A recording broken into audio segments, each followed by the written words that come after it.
Kami dari kelompok 10 ingin mempresentasikan modul 8. Saya Rizky Kurniawan, NPM 2578210.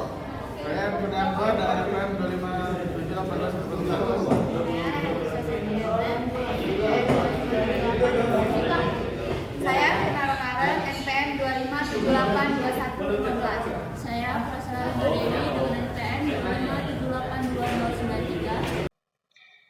Oke, saya Realisa Septiana dengan NPM 2578250 dari kelas TRI 2B. Jadi, di sini saya akan menjelaskan bagian 8.1 yaitu karakteristik lapisan jaringan. Jadi, network layer itu ada di layer ketiga, yang dimana dia itu menyediakan layanan untuk memungkinkan end device bertukar data di seluruh jaringan. Nah, isinya apa sih? Isinya itu adalah IP versi 4 dan IP versi 6. Kemudian, protokol network layer itu melakukan 4 operasi dasar. Yang pertama, menangani end device atau perangkat akhir, lalu enkapsulasi, urutan, dan de-enkapsulasi. Selanjutnya, 8.1.2 ada enkapsulasi IP. Nah, ini ada, jadi enkapsulasi lapisan transportasi itu isinya ada header segmen sama data. Terus enkapsulasi lapisan jaringan itu ada IP, header, dan data. Kemudian proses enkapsulasi data lapis demi lapis itu memungkinkan layanan di lapisan yang berbeda untuk berkembang dan menskalakan tanpa memengaruhi lapisan lain. Nah, header IP itu diperiksa oleh layer 3, yaitu router dan switch layer 3. Kemudian ada karakteristik IP. Yang pertama itu ada connectionless, yang dimana dia nggak ada koneksi dengan tujuan yang dibuat sebelum mengirim paket data. Terus yang kedua itu ada upaya terbaik atau best effort. Jadi IP itu secara inherent dia tidak dapat diandalkan karena pengiriman paketnya tidak dijamin. Kemudian ada media independen, di mana pengoperasiannya itu tidak tergantung pada media. Kemudian di sini dijelasin connectionless atau tanpa koneksi. Artinya dia nggak ada koneksi end-to-end khusus yang dibuat oleh IP sebelum data dikirim. Kemudian ada best effort. Nah, di best effort ini tanpa koneksi end-to-end tadi, pengirim tuh nggak tahu si perangkat tujuan ini ada dan berfungsi saat mengirim paket. Jadi dia tidak menyadari apakah tujuan menerima paket atau tidak. Kemudian ada media independen yang dimana dia itu tidak memiliki kemampuan untuk mengelola dan memulihkan dari paket yang tidak terkirim atau rusak. Kemudian, ini karena meskipun paket IP yang dikirim dengan informasi tentang lokasi pengiriman, paket IP itu tidak berisi informasi yang dapat diproses untuk memberitahu pengirim apakah pengiriman berhasil dikirim. Kemudian udah selesai. Mungkin itu aja yang dapat saya sampaikan. Terima kasih. Assalamualaikum warahmatullahi wabarakatuh. Perkenalkan, nama saya Tina Rokaran dengan NPM 257821015. Di sini saya dari kelas TRI 2D. Jadi di sini saya akan menjelaskan modul 8, yaitu pada bagian 8.2 yaitu IP4 packet. Nah, IP4 packet header merupakan salah satu protokol utama pada network layer. Header pada IP4 itu digunakan untuk memastikan paket kita dikirim ke tujuan berikutnya sampai mencapai tujuan akhir. Lalu header paket terdiri dari beberapa field yang berisi informasi yang penting tentang paket. Nah, file tersebut berisi angka biner yang diproses oleh layer 3. Dan ada 8.2 IP4 packet header file. Nah, fungsi-fungsi pada header IP4 itu ada version yang berisi nilai biner 4 bit yang beri 0, 1, 0, 0 yang menunjukkan bahwa paket menggunakan IP4. Nah, file 8 bit yang digunakan untuk menentukan prioritas paket data terdiri dari DSCP itu ada 6 bit dan ECN itu ada 2 bit. Lalu header checksum digunakan untuk mendeteksi kerusakan atau error pada header IP4 dan ada time to life. Nah, nilai 8 bit yang membatasi umur paket. Jadi setiap paket itu melewati router, nilai TTL terus berkurang 1. Nah, jika TTL menjadi 0, router akan membuang paket dan mengirim pesan ICM time execute ke pengirim. Dan protokolnya itu menentukan protokol layer atas yang membawa data paket. Contohnya ICM MP itu 1, TCP itu 6, UDP itu ada 17. Nah, dan source IP4 address, alamat IP4 pengirim paket itu 32 bit selalu berupa alamat unicast. Dan destination IP4 address, alamat IP4 itu tujuan paketnya 32 bit, bisa berupa unicast, multicast atau broadcast.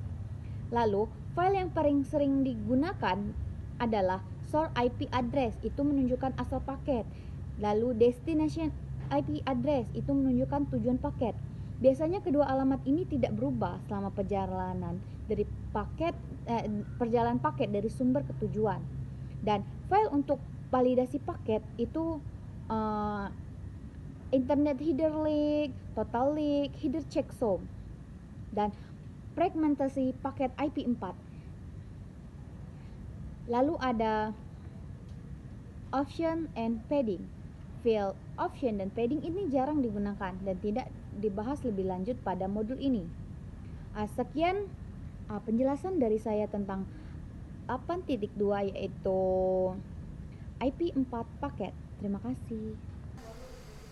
Halo semua, saya akan melanjutkan penjelasan materi pada modul 8 pada lebih tepatnya 8.3 mengenai IPv6 paket.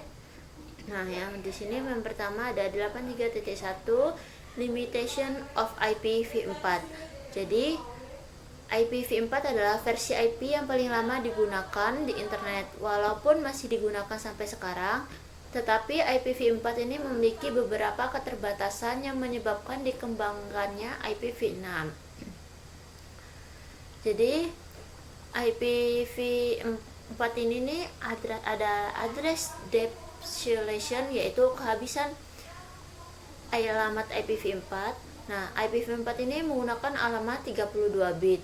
Nah, berarti kan 2 pangkat 32. Nah, hasilnya itu 4 sampai 4,3 miliar ya. Artinya IPv4 ini menyediakan sekitar 4,3 miliar alamat unik. Nah, dulu jumlah ini dianggap sangat besar, tetapi sekarang perangkat yang terhubung ke internet ini semakin banyak. Contohnya aja seperti kayak smartphone, laptop, smart TV, CCTV, IoT, dan server cloud. Nah, karena jumlah perangkat terus bertambah dan alamat IPv4 ini menjadi semakin sedikit dan hampir habis. Contohnya aja tuh seperti kita bayangkan alamat IP itu seperti nomor rumah. Jika semua nomor rumah sudah dipakai, maka rumah baru itu tidak akan bisa mendapatkan nomor baru. Hal inilah yang terjadi seperti pada IPv4. Selanjutnya ada lack of end-to-end connectivity. Jadi untuk mengatasi kekurangan alamat IPv4 digunakanlah teknologi yang bernama NAT, yaitu Network Address Translation. Jadi NAT itu memungkinkan banyak perangkat menggunakan satu alamat IP publik yang sama. Contohnya seperti di rumah, kita menggunakan laptop, HP, smart TV. Nah, semua perangkat ini bisa memakai satu IP publik dan dari WiFi sebuah router. Nah, walaupun dia membantu menghemat alamat IP, NAT itu memiliki kelemahan seperti alamat asli perangkat disembunyikan, komunikasi langsung antar perangkat itu menjadi sulit, dan beberapa aplikasi jaringan menjadi kurang optimal.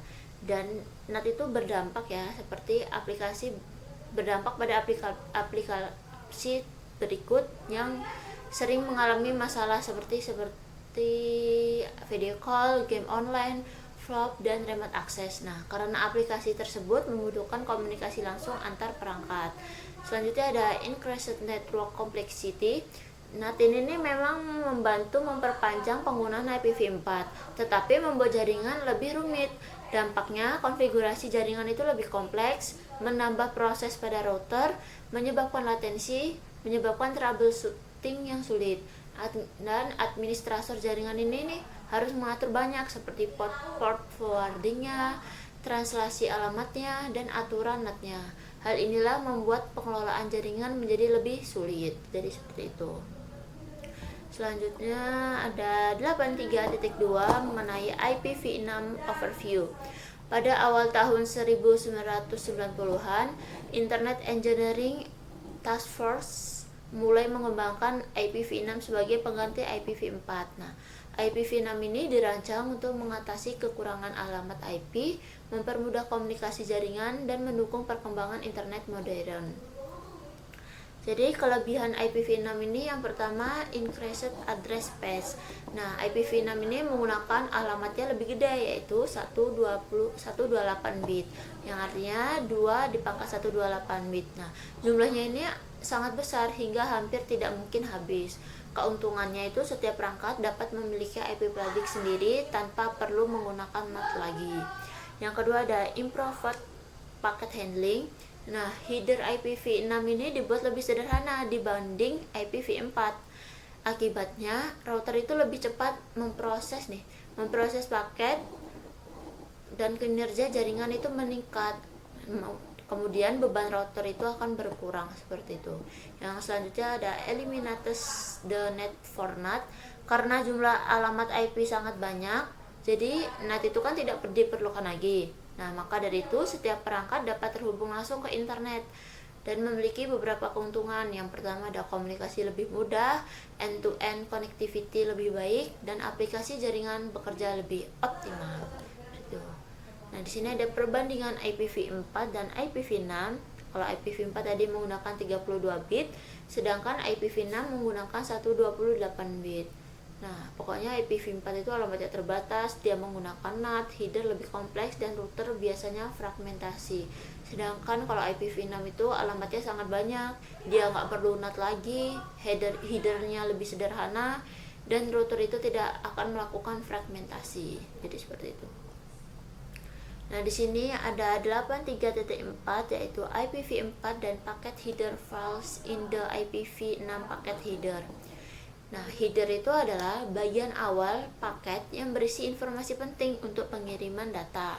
Ini contohnya header IPv4.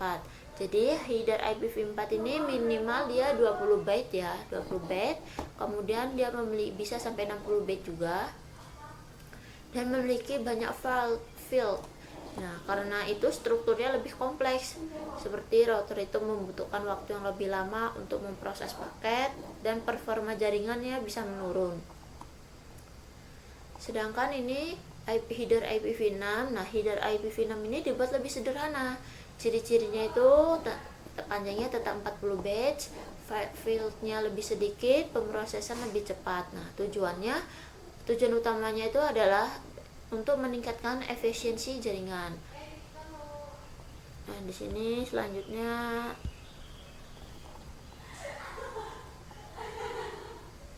file pada IPv6 header. Yang pertama ada version. File pada version ini filenya memiliki 4 bit yang menunjukkan versi IP, dan nilai IPv6-nya itu 010, artinya paket menggunakan IP versi 6. Kemudian ada traffic class. Nah, fieldnya itu ada 8 bit untuk menentukan prioritas paket, digunakan pada video streaming, voice call, dan video conference. Nah, agar paket yang penting itu bisa diproses lebih dulu. Kemudian ada flow label. Jadi fieldnya yang di flow label ini ada 20 bit yang membantu router mengenali aliran komunikasi tertentu. Semua paket dengan flow label yang sama akan diperlukan secara konsisten. Contohnya pada video call, paket suara dan video harus stabil dan router itu harus menjaga kualitas pengiriman paket. Yang keempat ada payload lag. Jadi menunjukkan ukuran data dalam paket IPv6. Field ini hanya menghitung data atau payload dan tidak termasuk pada header IPv6-nya. Nah, header IPv6-nya itu selalu 40 byte. Kemudian ada next header, itu menunjukkan protokol berikutnya yang dibawa paket. Fungsinya mirip seperti file protokol pada IPv4. Contoh protokolnya seperti TCP, UDP, IG, MPv6. Nah, router itu menggunakan informasi untuk meneruskan data ke layer yang sesuai. Kemudian ada hop limit, itu menggantikan fungsi TTL atau time to leave pada IPv4. Setiap router yang dilewati paket akan mengurangi nilainya sebanyak 1, dan jika nilainya menjadi 0, paket akan dibuang dan router akan mengirim pesan IG MPv6 time exceeded. Tujuannya itu agar paket tidak terus berputar di jaringan. Kemudian ada source IPv6 address, fieldnya itu ada 128 bit yang menunjukkan alamat pengirim paket. Yang ke-8 ada destination IPv6 address, fieldnya ada 128 bit yang menunjukkan alamat tujuannya, seperti itu. Di sini ada IPv6 header checksum juga. Pada IPv4 terdapat header checksum. Di IPv6 ini field ini dihapus karena sudah ditangani oleh layar lain dan router tidak perlu menghitung ulang checksumnya. Akibatnya pemrosesan router lebih cepat dan performa jaringan lebih meningkat. Kemudian ada extension header, itu tuh dia ditempatkan di antara IPv6 dan IPv6 header dan payload ya. Kemudian fungsi dari extension header ini digunakan untuk fragmentation, security, mobility, routing tambahan, dan karena dia bersifatnya opsional, jadi paket IPv6 ini menjadi lebih fleksibel. Kemudian ada fragmentation pada IPv6, itu tuh pada IPv4 router itu dapat memecah paket atau fragmentasi, sedangkan pada IPv6 router itu tidak dapat melakukan fragmentasi. Nah, jadinya host pengirim harus mengatur ukuran paketnya sebelum dikirim.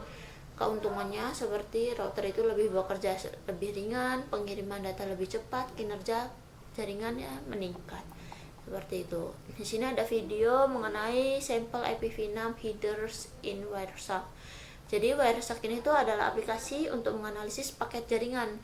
Di Wireshark ini kita dapat melihat isi header IPv6 seperti version, traffic class, flow label, hop limit, source address, dan destination address. Dan Wireshark ini sangat membantu untuk monitoring jaringan, analisis paket, troubleshooting IPv6. Jadi sini sudah selesai. Kesimpulannya dari modul 83.3 ini IPv6 mengenai IPv6 paket. Kesimpulannya, IPv6 ini dapat dikembangkan untuk mengatasi keterbatasan IPv4, terutama masalah kekurangan alamat IP.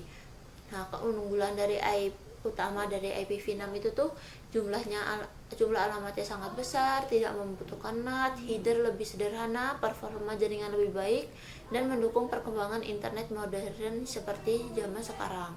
Nah, karena itu IPv6 ini menjadi standar jaringan di masa depan yang perlahan akan menggantikan IPv4. Mungkin cukup segitu ya penjelasan pada 8.3 mengenai IPv6 paket. Selanjutnya akan disampaikan oleh kawan saya. Oke, baik, saya akan melanjutkan materi 8.4, yaitu keputusan penerusan host. Baik dengan IPv4 maupun IPv6, paket selalu dibuat sumber host. Sumber host dapat mengarahkan paket ke host tujuan. Untuk melakukan ini, perangkat akhir host membuat tabel router sendiri ya. Nah, ini contohnya seperti ini ya. Di gambar ini, host dapat melakukan ping ke diri sendiri dengan mengirimkan paket ke alamat IP khusus, yaitu 127.0.0.1 atau alamat IP versi 6 yang disebut antarmuka lockback. Menggunakan ping antarmuka lockback menguji Tupokan protokol ITCP atau IP pada host. Nah, di sini ada host lokal. Host ini bertujuan untuk yang berada di jaringan lokal yang sama dengan host pengirim, host sumber, dan tujuan berbagai jaringan sama. Terus ada host jarak jauh. Ini adalah host yang bertujuan pada jaringan jarak jauh, sumber dan tujuan tidak terbagi lewat jaringan yang sama. Ini gambarnya seperti ini. Dan lanjut aja. Terus apakah sebuah paket ditujukan untuk localhost atau host jarak jauh ditentukan oleh perangkat sumber. Ujung sumber menentukan alamat IP bertujuan untuk jaringan yang sama dengan perangkat sumber itu sendiri.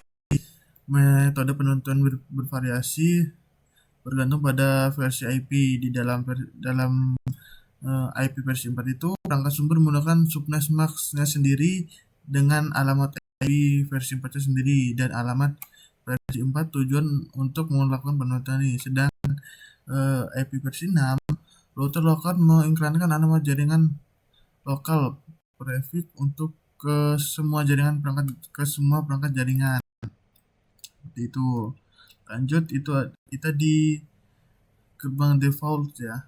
Ini bahasa Indonesia. Default gateway adalah perangkat jaringannya, misalnya itu router switch layer 3 yang dapat mengarahkan lalu lintas ke jaringan lain. Nah, jika kita menggunakan analogi bahwa jaringan itu sebuah ruangan, maka default gateway itu sebuah pintu masuknya. Jika ingin ke ruangan jaringan atau jaringan lain, kita tuh perlu pintu masuk. Nah, pada suatu jaringan, gateway default ini biasanya berupa router dengan fitur-fitur berikutnya. Nah, sini ada fiturnya. Perangkat tersebut memiliki alamat IP lokal dalam rentan alamat yang sama dengan host lain di jaringan lokal. Terus ada perangkat ini dapat menerima data ke jaringan lokal dan meneruskan data keluar dari jaringan lokal. Terus ada fungsinya adalah untuk mengarahkan lalu lintas ke jaringan lain. Nah, gateway default ini diperlukan untuk kita mengirimkan lalu lintas ke luar jaringan lokal. Lalu lintas dapat diteruskan ke luar jaringan lokal jika tidak ada default gateway. Alamat default gateway tidak dikonfigurasi atau default gateway ini sedang tidak aktif. Terus ada host merute ke gateway default. Tabel perutean host biasanya mencakup default gateway. Pada IP versi 4, host menerima alamat IP dari default baik secara dinamis dari Dynamic Host Configuration Protocol atau DHCP atau konfigurasi secara manual. Pada IP versi 6, router mengiklankan alamat gateway default atau host dapat konfigurasi secara manual. Pada gambar tersebut, PC1 dan PC2 konfigurasi dengan alamat IP versi 4 dengan 192.168.10.1 sebagai gateway default. Nah, seperti ini ya.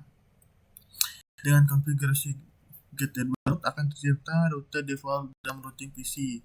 Router default adalah router jaringan dilalui komputer Anda mencoba hubungi jaringan jarak jauh. Baik PC1 maupun PC2 akan memiliki router default untuk mengirim semua lalu lintas yang dituju ke jaringan jarak jauh R1. Terus ini ada tabel perutan host. Nah, pada sistem operasi Windows, route printer atau NetStat script dapat digunakan untuk menampilkan routing host. Kedua data tersebut menghasilkan output sama. Outputnya mungkin tampak bingung pada awalnya, tapi sebenarnya cukup mudah dipahami. Gambar tersebut menampilkan contoh topologi output yang dihasilkan. Nah, seperti ini gambar. Ini adalah tabel urutan versi 4 untuk PC1. Nah, untuk memasukkan printer NetStat itu NetStat stripem atau printer rollin yang akan menampilkan 3 bagian yang terkait koneksi jaringan. Data antarmuka, daftar antarmuka yang menampilkan alamat media akses atau media akses control MAC, dan nomor antarmuka yang ditetapkan untuk setiap antarmuka yang mendukung jaringan pada host, masuk adaptor Ethernet, Wi-Fi, dan Bluetooth. Tabel router versi 4 mencantumkan semua router IP versi 4 yang diketahui, termasuk koneksi langsung jaringan lokal dan root default lokal. Tabel router versi 6 mencantumkan semua file versi 6 diketahui, termasuk koneksi langsung jaringan lokal dan default lokal. Oke, itu saja. Sekian dari saya. Terima kasih. Oke, di sini saya akan menjelaskan modul 8.5 yaitu tentang routing. Nah, sebelumnya apa itu routing? Routing itu adalah proses menentukan jalur terbaik agar data bisa dikirim dari satu jaringan ke jaringan lain pada jaringan komputer. Nah, jadi routing itu yang menentukan jalur terbaik agar data sampai dengan aman gitu. Nah, oke. Yang pertama, di situ ada router packet forwarding decision ya. Nah, apa itu router packet forwarding decision? Nah, itu adalah proses ketika router menentukan kemana paket data harus dikirim selanjutnya. Nah, jadi kita punya paket data. Nah, kita yang jadi router packet forwarding decision ini dia yang menentukan arah tujuan paket ini mau dikemanakan gitu. Nah, kayak di sini paket tiba di antarmuka gigabyte internet pada router 1. Nah, ini kan router 1 ya. Melakukan dekapsulasi header dan trailer Ethernet layer 2. Nah, jadi ini router ini dia yang dekapsulasi terlebih dahulu, dekapsulasi header dan trailer Ethernetnya. Lalu router 1 memeriksa alamat IP tujuan paket dan mencari kecocokan terbaik dalam tabel perututan IP versi 4-nya. Nah, jadi si router R1-nya ini dia baca IP-nya dulu. Nah, baca IP tujuannya dulu. Nah, IP tujuan ke selanjutnya ini ke R2-nya dulu. Untuk menunjukkan bahwa paket ini akan diteruskan ke R2 tuh kan.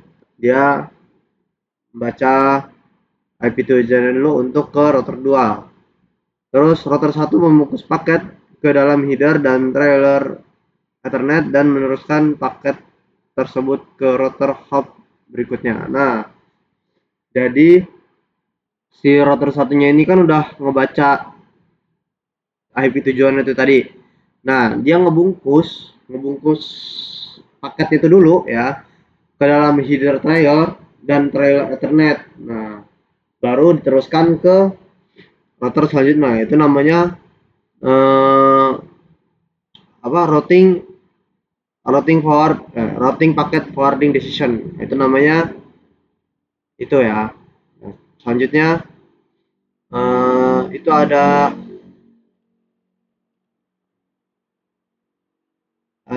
IP router routing table. Nah, di sebelumnya apa itu IP router routing table? Nah, itu adalah tabel yang ada di router yang berisi daftar jalur atau rute menuju jaringan lain.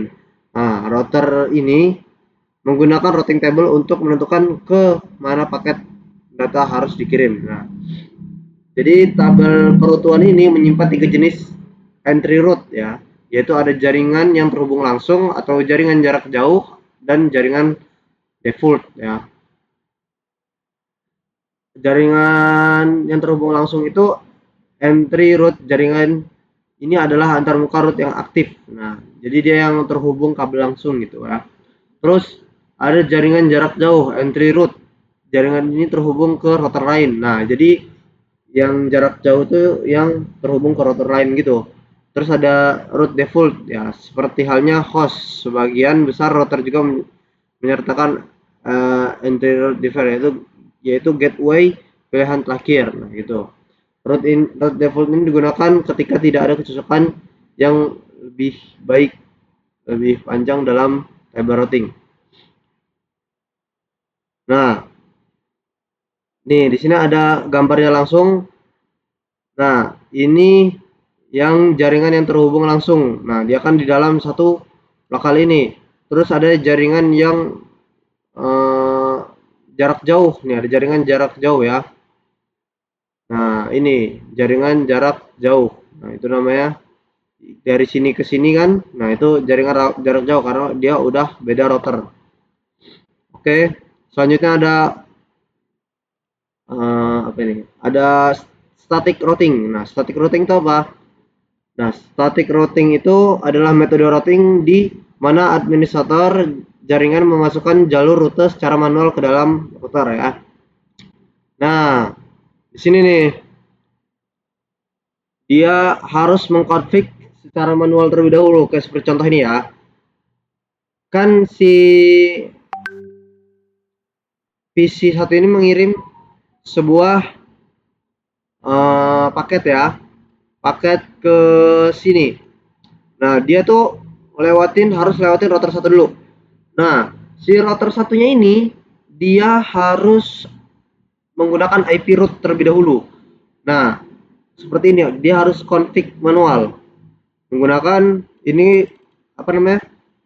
Router IP router yang ini. Lalu dia menggunakan subnet masknya, subnet mask yang ini ya, subnet mask yang ini, lalu IP yang ini juga gitu. Jadi dia harus config secara manual gitu. Nah, selanjutnya itu ada dynamic routing. Nah, dynamic routing itu adalah metode routing di mana router dapat mencari dan memperbarui jalur jaringan secara otomatis menggunakan protokol routing. Nah, jadi dynamic routing ini dia bisa mencari dan memperbarui jalur secara otomatis, tidak secara manual yang ada di static routing tadi. Nah, seperti ini ya, seperti yang contoh ini R1 menggunakan protokol routing OSPF untuk memberitahu router 2 tentang jaringan IP-nya ini. Nah, router 2 menggunakan protokol routing OSPF untuk memberitahu R1 tentang jaringan ini. Nah, jadi dia tahu secara otomatis ya, bisa mengubah jalurnya secara otomatis karena dia meliputi protokol routing OSPF ya.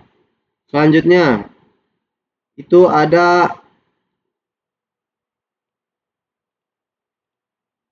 introduction to an IP versi 4 routing table. Nah, itu adalah tabel pada router atau komputer yang berisi daftar jalur untuk mengirim paket IP versi 4 ke jaringan tujuan. Nah, seperti contoh yang ada di sini, ini kan menggunakan IP versi 4 ya. Jadi dia mengkonfig ya. Nih, kita bisa lihat di command from sini.